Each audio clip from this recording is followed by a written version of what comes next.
વડોદરા શહેર કોંગ્રેસે આજે એલઈડીના મુદ્દે વિરોધ નોંધાવી કૌભાંડના આક્ષેપ સાથે તપાસની માંગ કરી છે. છેલ્લા ઘણા દિવસથી ચાલી રહેલા એલઈડી વિવાદનો મુદ્દો આજે શહેર કોંગ્રેસ પ્રમુખને યાદ આવ્યો. શહેર કોંગ્રેસ પ્રમુખ નરેન્દ્ર રાવત એલઈડીના મુદ્દે ડેપ્યુટી મ્યુનિસિપલ કમિશનર કે.એસ. મેણાનને મળી આવેદનપત્ર આપ્યું હતું અને એલઈડી કૌભાંડની તપાસની માંગ સાથે એલઈડી લાઇટો સાથે વિરોધ પ્રદર્શન કર્યું હતું.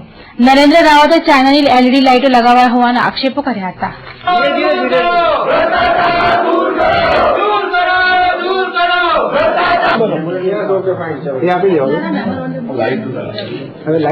₹18 કરોડના ખર્ચે એલઈડી લાઇટો નાખવામાં આવી.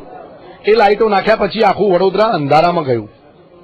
ડિસ્કો જેવી ઝબુકતી લાઇટો, થાંભલાની નીચે અંધારું, એટલે કે દીવા તળે અંધારું, આવી લાઇટો નાખી વડોદરાની પ્રજાના 18 કરોડનો ભ્રષ્ટાચાર કર્યો છે.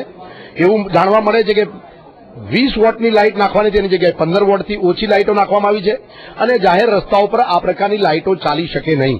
આમ 18 કરોડનું આધણ કરનાર આ ભારતીય જનતા પાર્ટીના નેતાઓ પાસેથી આ એલઈડી લાઇટો પાછી ખેંચવામાં આવે અને 36 વોટની જે ટ્યુબલાઇટો લગાડવામાં આવતી એ લાઇટો પાછી નાખવામાં આવે.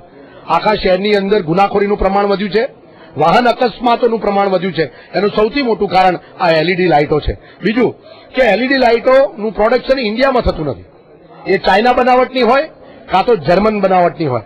આ ચાઇના બનાવટની જે 18 કરોડની લાઇટો ખરીદનાર આ ભ્રષ્ટાચાર પાછળ કેટલો મોટો ભ્રષ્ટાચાર થયો છે એની તપાસ કરવા આ એલઈડી લાઇટો પરત પાછી ખેંચવા માટે વડોદરા કોંગ્રેસ આંદોલન જાહેર કરે છે. આગામી દિવસોમાં ઉગ્ર આંદોલન થશે. શહેરીએ લોકો અંધારાથી કંટાળી ગયા છે. નાની નાની ઝબુકતી લાઇટોથી વડોદરાની પ્રજાના વેરાના પૈસા જેનું આ પ્રકારે ઉપયોગ કરી ભ્રષ્ટાચાર કર્યો છે. સમગ્ર વડોદરા શહેરના નાગરિકો આ આંદોલનમાં જોડાશે. શેરીએ આંદોલન જશે.